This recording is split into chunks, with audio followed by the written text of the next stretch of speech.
माननीय सभापति महोदय, महामहिम राज्यपाल महोदय का अभिभाषण जो सरकार के विजन का एक आईना होता है, इस पर हमें बोलने का मौका दिया, उसके लिए धन्यवाद। महामहिम राज्यपाल महोदय द्वारा 281 बिंदुओं के माध्यम से सरकार के कार्यकलापों को सदन में रखा।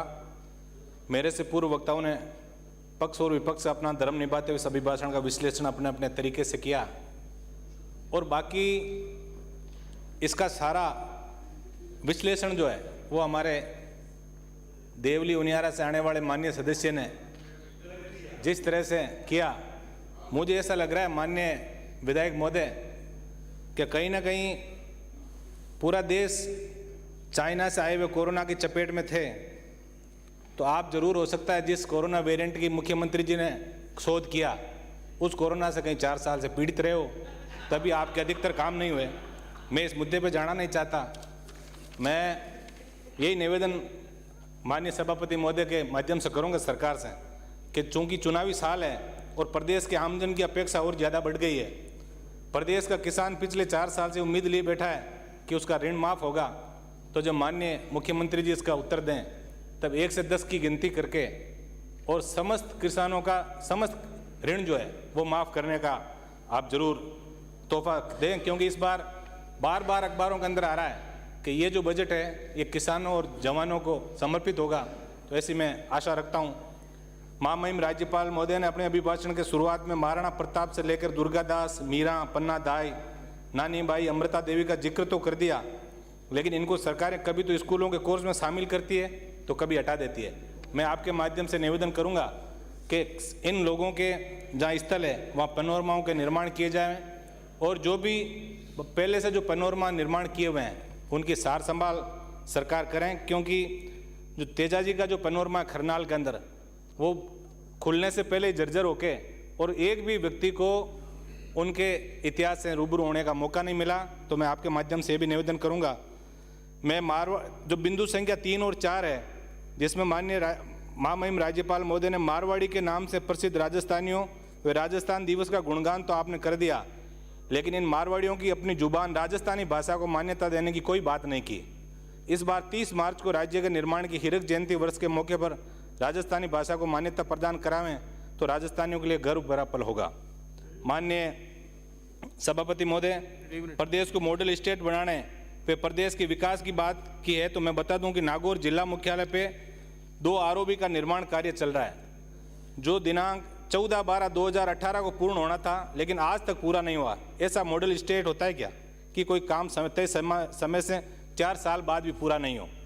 माननीय सभापति महोदय, संवेदनशील, पारदर्शी, जवाबदेह सुशासन की बात कही गई है, लेकिन सरकार के मंत्री ही अपराध के आरोपों के लपेटे में है। जिस प्रदेश में दिन दाड़े कोर्ट के सामने एसपी और कलेक्टर के आवास से मैं 100 मीटर दूर दिन दाड़े हत्या कर दी जाती है और बदमाश भाग जाते हैं, कौन से सुशासन की बात की गई है? ये समझ से परे है। कोविड के दौरान भी विकास कार्यों के लिए प्रतिबद्ध बताया, लेकिन कई विभागों ने कोरोना की आड़ में बजट तक जारी नहीं किया। माननीय सभापति महोदय, सेवाई धर्म में जन सेवा को समर्पित 4 साल बताएं, लेकिन किस प्रकार हर विभाग में भ्रष्टाचार व्याप्त है, बिना पैसे लिए शायद ही कहीं सेवा होती होगी। मैं इतना धन्यवाद मुख्यमंत्री जी को इस बात का दूंगा कि इस बार इन्होंने ट्रांसफरों पर बैन ही नहीं लगाई, तो सबसे बड़ा जो उद्योग है और जिसके अंदर भ्रष्टाचार पनपा, उसके लिए जरूर मैं धन्यवाद मुख्यमंत्री जी को दूंगा। कई मंत्रियों ने, मैं यह नाम सदन के अंदर लेना नहीं चाहता, उन मंत्रियों ने 7 पीढ़ी का अंजाम जो ट्रांसफर और पोस्टिंग के माध्यम से कर दिया। तो जवाबदेही और सुशासन की हम बात करते हैं। माननीय सभापति महोदय, आज हर कार्य के लिए जब ऑनलाइन आवेदन का सिस्टम आ गया तो हार्ड कॉपी जमा करवाने का सिस्टम कब तक चलेगा? आमजन से अधिकारी तो दूर, वहाँ का बाबू भी सीधे मुंह बात नहीं करता। सरकारी कार्यालयों के दफ्तर घुमाने की परंपरा आज भी कायम है। प्रदेश में प्रतिशत सिस्टम चल रहा है, कोई 5%, कोई 10%।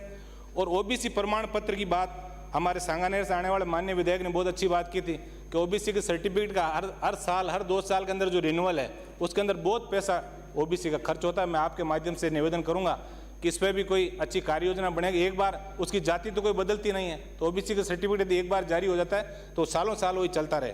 माननीय सभापति महोदय, बिंदु संख्या 15 से 22 चिकित्सा के, आज चूंकि चिकित्सा मंत्री यहाँ मौजूद नहीं है, मैं जब पिछली बार उनका भाषण सुन रहा था तो निश्चित शब्द उनके, मैं बैठा बैठा नोट करा था, निश्चित शब्द उनके मुंह से 72 बार निश्चित शब्द उन्होंने कहा था कि निश्चित रूप से ऐसा होगा तो निश्चित रूप से हमारी स्थिति सुधरेगी। और ये मैं ये कह सकता हूँ, राइट टू हेल्थ बिल लाने की हमने तैयारी कर दी तो निश्चित रूप से इस प्रदेश की चिकित्सा व्यवस्थाओं का बेड़ा गर्क भी होगा। ये भी निश्चित रूप से आप कहीं नोट कर लें इस चीज़ को, क्योंकि आज हालात ये 2013 के अंदर माननीय मुख्यमंत्री जी अशोक गहलोत जी ने 5 बेरी विधानसभा क्षेत्र के 5 सिद्धा के अंदर CHC की घोषणा की। आज तक वहाँ न तो भवन बना और न ही एक डॉक्टर के अलावा वहाँ नियुक्ति हुई। पिछले साल जो CHC और PSC की घोषणा हुई, न उनके भवन बने, न वहाँ स्टाफ लगाया, न जो सब सेंटरों की बातें थी जिलों के अंदर। अभी मैं जिले के आंकड़े मैं अलग से आप कहोगे तो टेबल कर दूंगा। स्थिति ये है कई ग्रामीण जो ग्राम पंचायत के मुख्यालय वहाँ भी सब सेंटर की स्थितियाँ नहीं है। डॉक्टर राइट टू हेल्थ का विरोध कर रहे हैं। हम ये कहते हैं कि आप ये कर देंगे, अपील में आप जा नहीं सकते। क्या ऐसी कोई कमेटी बन के और इस मामले को हम यदि एक रोल मॉडल के रूप में देश को देना चाहते हैं राइट टू हेल्थ को, तो इसके अंदर पूरा विश्लेषण करके और इसको हम आगे बढ़ाएं। क्योंकि शिक्षा मंत्री जी विराजमान है। शिक्षा मंत्री जी जिस तरह राइट टू एजुकेशन का जो हश्र हुआ इस प्रदेश के अंदर, ये कहीं हमसे छुपा हुआ नहीं है। कहीं ऐसा नहीं हो कि हम देश के अंदर मॉडल तो अच्छा बनना चाहें और हम खलनायक के रूप में इस देश में राजस्थान की विधानसभा को याद करें लोग, ऐसा भी कोई कारनामा हम नहीं करते हैं। मुझे याद है कि आप जब अभी दो दिन पहले जब अभिभाषण में चर्चा हो रही थी, तब गांधी जी के कथन को आपने बिल्कुल ये कहा था कि सच बोलना चाहिए, सच के सिवा यहाँ कुछ नहीं बोलना चाहिए। और हमारे डूंगरगढ़ से जो माननीय विधायक आए हैं उन्होंने ये कहा था कि मेरे इलाके के अंदर सारे शिक्षण के पद भरे हुए हैं। मैं रिकॉर्ड लेके आया हूँ कि मंत्री जी के गृह जिले बीकानेर के डूंगरगढ़ ब्लॉक में प्रधानाचार्य के 30 पद, व्याख्याता के 57 पद, वरिष्ठ अध्यापकों के 207 पद, अध्यापक लेवल 2 के 152 पद, अध्यापक लेवल 1 के 195 पदों सहित कुल 641 पद डूंगरगढ़ के अंदर रिक्त है। माननीय मंत्री महोदय, मैं तो हमारे जो डूंगरगढ़ से माननीय विधायक आए हैं इनको यही निवेदन करूंगा, आपने सरकार बचाने के अंदर बहुत अच्छा आपने सहयोग कर दिया, कारण चाहे कुछ ही रहा हो, लेकिन कम से कम आज आप इस पवित्र सदन के अंदर ऐसा झूठ तो नहीं बोलें, क्योंकि आपकी एक एक चीज जो है, आप मेरी बात को सुनेंगे पहले माननीय विधायक महोदय, यहाँ जो बात होती है वो बात नोट होती है। इसलिए ऐसा कोई काम आप नहीं करें कि हम यहाँ झूठी सूचना देके और प्रदेश के अंदर एक नई हम नीति बनाएं, ऐसा भी नहीं हो। मैं जहाँ से शिक्षा निदेशक बीकानेर ने जो इंग्लिश मीडियम स्कूलों की बात आई थी, ये अखबारों के अंदर बहुत बड़ा छपा था कि पिछले दिनों शिक्षा निदेशक बीकानेर ने कुचामन ब्लॉक में महात्मा गांधी अंग्रेजी माध्यमिक विद्यालय के निरीक्षण के दौरान 2 कार्मिकों को अपनी मूल पद पर इसलिए भेज दिया क्योंकि उन्हें बिल्कुल अंग्रेजी बोलनी नहीं आती थी। इंटरव्यू लेने वाली कमेटी ने किया, उनसे अंग्रेजी में संवाद किया या हिंदी में। तो हमें कहीं ना कहीं ऐसी नीति बनाओ, आप इंग्लिश मीडियम स्कूल बनाना चाहते हो, इसके अंदर प्राइवेट स्कूलों के साथ प्रतिस्पर्धा पैदा करके हम अच्छा फ्लुएंसी उनमें पैदा करना चाहते हैं, तो कम से कम इंटरव्यू के अंदर भी एक अच्छा कोई एक पूरी कार्य योजना बने। आज 33 श्रेणी अध्यापकों की भर्ती की ट्रांसफर की बात माननीय सभी विधायक करते हैं। आज जॉब का सेटिस्फेक्शन उन बच्चों में नहीं है। एक तरफ हम ये कह रहे हैं कि हर व्यक्ति में सामाजिकता आनी चाहिए, परिवार का वो ख्याल रखें। अब सिंगल फैमिली है, वो व्यक्ति नागौर का बाड़मेर के अंदर बैठा है 500 किलोमीटर दूर, कैसे उसमें सामाजिकता रहेगी, कैसे वो अपने परिवार का ध्यान रखेगा। तो जब आपने लाखों तबादले शिक्षा विभाग में कर दिए और मैं मेरे इलाके की ये लेके आया हूँ, मेरे ब्लॉक पूरे नागौर जिले के अंदर माननीय सारे विधायक नागौर के भी बैठे हैं, 22,791 पदों में से 5,200 पद हमारे नागौर जिले के अंदर खाली हैं सारे शिक्षकों के। तो जब आपने इतने बड़े तबादले कर दिए तो 10-20 हज़ार तबादला आप 33 श्रेणी अध्यापकों के भी कर देते, उसके लिए कोई ठोस नीति बना लेते, उनकी कोई ज़्यादा मजबूरी है उन लोगों को करते। मैं इतना निवेदन आपसे करूंगा। और उस शिक्षा मंत्री आज यहाँ विराजे नहीं है, उस शिक्षा मंत्री जी को मैं जरूर धन्यवाद दूंगा कि पिछली बार मेरे इलाके के अंदर 2 बालिका महाविद्यालय और 1 महाविद्यालय उन्होंने खोलने की घोषणा की। उन्होंने भवन के लिए पैसा भी जारी कर दिया, भवन भी बन रहे हैं। लेकिन आज स्थिति है कि उन महाविद्यालयों को चलाने के लिए सिर्फ एक व्याख्याता है, तो उनके पद भी भरे जाएं, तब हम निश्चित रूप से हमारी जो एक योजना है वो कहीं ना कहीं आगे बढ़ेगी।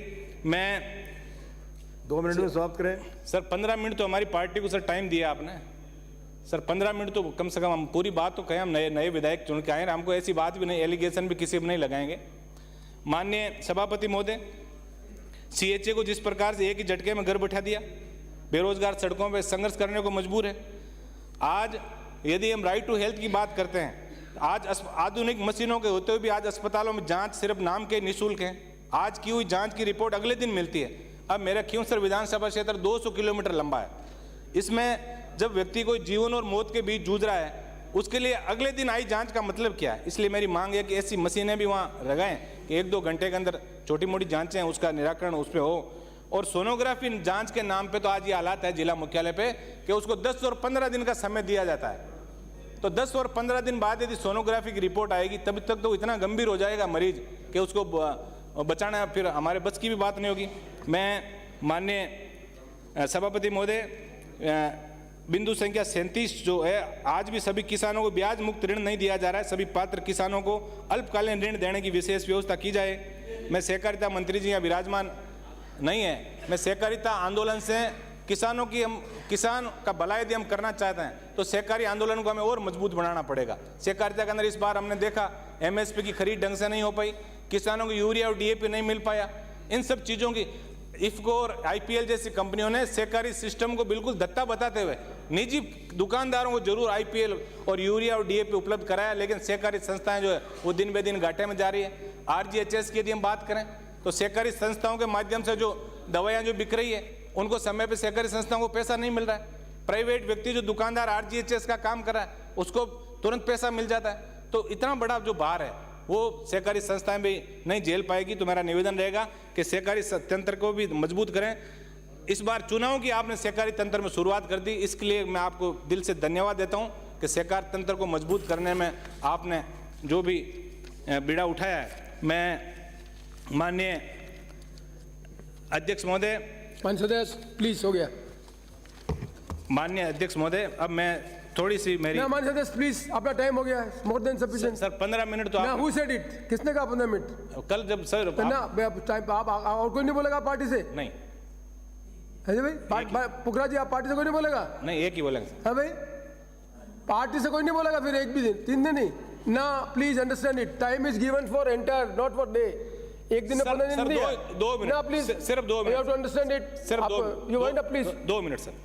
मेरे विधानसभा क्षेत्र में एक तो सरपंच संघ जो है वो पंचायती राज के सारे सरपंच संघ आमरण अनशन पर बैठे हैं। मैं आपके माध्यम से मांग करूंगा कि उनके साथ कोई बैठ के उनको दिशा निर्देश ऐसे प्राप्त करें, किसी अधिकारियों को भेजें कि अपनी मांगों को